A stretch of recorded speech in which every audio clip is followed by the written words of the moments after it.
The youth of today will never understand the stranglehold this stupid cat had on the internet. In the 2010s, Nyan Cat was everywhere. You could not escape it. Like with all overexposed and insanely popular things made for children, it spawned a massive hate group of man-children treating this cat like it cucked their wife right in front of them. I remember so vividly the hatred this cat spawned. For some people, it was as if Satan himself rose from hell just to create this dumbass Pop-Tart cat. But truthfully, I always loved Nyan Cat. I thought he was cute as a kid, and as an adult, I recognize him as the gay icon he is. On my tier list of gay people, he goes somewhere between Black Cat and Birdo. However, one thing I do hate Nyan Cat for is being responsible for this godforsaken game.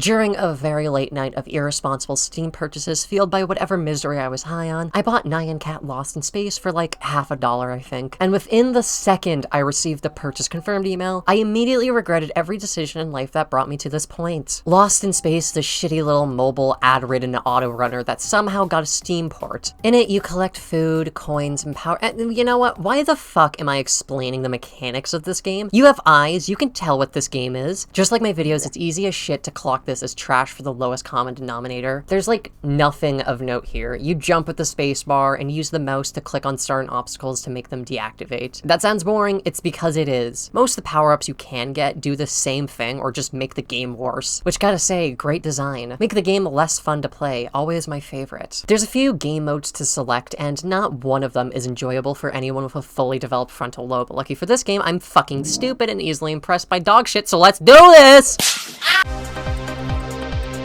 The first game mode is classic. You just run until you die. You have obstacles to avoid and power-ups to collect. Nothing more to say. Just like a stripper at the end of their shift, what you see is all you get. Then there's universe mode, which requires you to collect fuel to get to the next world. If you don't go fast enough, Nyan Cat literally blows up and dies. Other than that, it's the same damn thing. Next one is Nyan Wings. I don't get it. You hold space to like gain momentum, but only when going down. If you're going up, you have to let go, but I just can't keep any amount of speed. Maybe this game mode has high-level intellects in mind, so I'm just gatekept by stupidity. But look, guys, it's the fucking Nyan Cat game. You are asking a lot of me to pay any attention at all. There's also Zen mode, which is just classic, but with less bullshit on screen. There's still stuff that can hurt you though, so I don't really know why this one exists. The last game mode is Tak Nyan mode. For those of you uneducated on Nyan Cat lore, Tak Nyan is like Nyan Cat's nemesis, and in this game you can play as him, which just reverses the game. All of these modes feel like the same shit. It's like how Taco Bell has 1,000 items, but they're all made of the same thing, so they all taste the same. All of them have the same obstacles and power-ups with a few changes between them to prevent you from taking a parachuteless jump off the CN Tower mid-playthrough. Speaking of which, the obstacles are sometimes just outright unfair. Like in most auto runners, the game will just randomly decide to kill you out of nowhere because you were playing too well. Oh, and off topic, but I totally forgot this game has a pet sim mode where you can dress up and play with Nyan Cat. It only has preset toys and cosmetics, and none of the toys do anything really. It's pretty mundane and gets boring after seconds. It's also possibly the best part of this game, so take that for how you will. However, if you put a gun to my head and forced me to say one more nice thing about this game, it would be that I kinda like the custom skin maker. It lets you make anything and play as it, which is how I ended up with Devilman Nyan Cat and Nyan Cat after turning to drugs. They don't look great, I know, but if I could have been bothered to play this game sober, then maybe I would have been able to make something more high effort. There's also a ton of preset skin packs available that range from movie references to racist stereotypes. You can also change the background. Some of these titles have puns in them, but most don't. It's like the person writing this game gave up halfway through naming them. Most of these backgrounds are pretty unremarkable,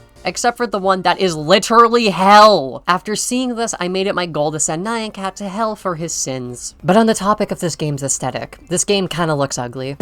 Now, that may be totally out of pocket, but this game has a deceptive art style that at first looks fine, but if you stop to think about it at all, it just gives you a fucking migraine. Like, for example, Nyan Cat and Tak Nyan are literally the only two things in this game that are 8-bit. Everything else has a more traditionally cartoony look. The obstacles clash with the cat, and on top of that, they just clash with each other. Most of them look like stock art, and almost as though they weren't even drawn by the same person. Plus, some assets are just lower picture quality than others. Also, what the hell are these platforms supposed to look like? They look like goddamn sausages. Nyan Cat's jumping on glizzies. What does the world come to? Another really dumb thing here is the shit Nyan Cat says while you play. Most of this is so 2010s and is aged like milk. And look, I listen to Barely Human, 100 Gex, and Converge, and I dress like Hot Topic and Nu Metal are still relevant, so I'm all about some good cringe culture. But god, even I can't stomach this little bastard's commentary. Some of the stuff he says doesn't even make sense. Like, who the fuck is Hannah? And the rest of it is just pain. Thankfully, you can actually turn off his commentary, but I only found this out after I recorded all my gameplay footage. Lucky me. And since I'm bitching about minor design choices in a game targeted at children, the audio design in this game is also god-awful. Every sound effect is poorly compressed. It makes everything sound bit crushed. Like, just listen to some of this.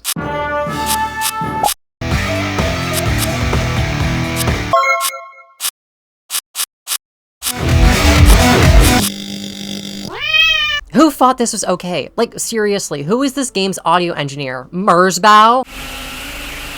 And for those of you paying attention to that footage, you may have noticed that there was no background music. Well, that's because the only song that plays in the whole ass game is the goddamn Nyan Cat song. Just an endless loop of it. The only way I was able to get through this game was by playing my own music in a different tab and muting the game music, which truthfully I kinda got into. It was pretty fun to just rot in my chair and slip away into some music. Granted, this is more of a compliment to Motionless in White and A Fall to Break than to Nyan Cat, and if all I wanted to do was listen to shitty metalcore in game, I could do this playing literally any other fucking game. There is so little to say about this game. I don't even know why I'm making this video. While writing this, I am literally in the middle of working on a whole ass video essay about the beauty of an actually good game. But for some reason, this game keeps calling to me like the Green Goblin mask, and I keep coming back for my fix. I'm like a masochist who's exhausted all other forms of torment and pleasure, and have now turned to Nyan Cat for my daily dose of pain. I feel as though I'm recreating the plot of Hellraiser, but with a Pop-Tart cat instead of an evil Rubik's Cube. And honestly, I can't tell which would be worse anymore. This game is my heroin. This can't be good for me, and I don't even feel great playing it. So why exactly do I keep returning? The worst part about this game is simply the fact that it's really uninteresting. It's jank enough to feel like ass to control, but it's not such an abject failure of human engineering to be funny. It's just boring. It's just so mind-numbing and an absolute wimpy fart of a game. It almost feels like those utterly cursed baby sensory videos that offer nothing other than just being a distraction for socially inept toddlers, with neglectful parents who gave them an iPad and spent their entire life away from their child drinking wine and snorting Xanax, while watching HGTV and doom-scrolling Pinterest. The only way I can suggest this game to someone is if they just hate life and want to experience playable slop from the mid-2010s, or for someone who recently received a lobotomy and are looking to lower their standards for what a video game is. But something about this game lingers in my mind like RFK Jr.'s brainworms. No matter what, I just can't get it out of my head. I feel cursed to keep returning, like this game has me on a leash and I come running back at its beck and call. I'd like to say I'm never playing this game again, but just like a mentally tormented chain smoker, I know I'll relapse and come crawling back to this game in my darkest hour. I really don't know how to end this. Till next time, I guess.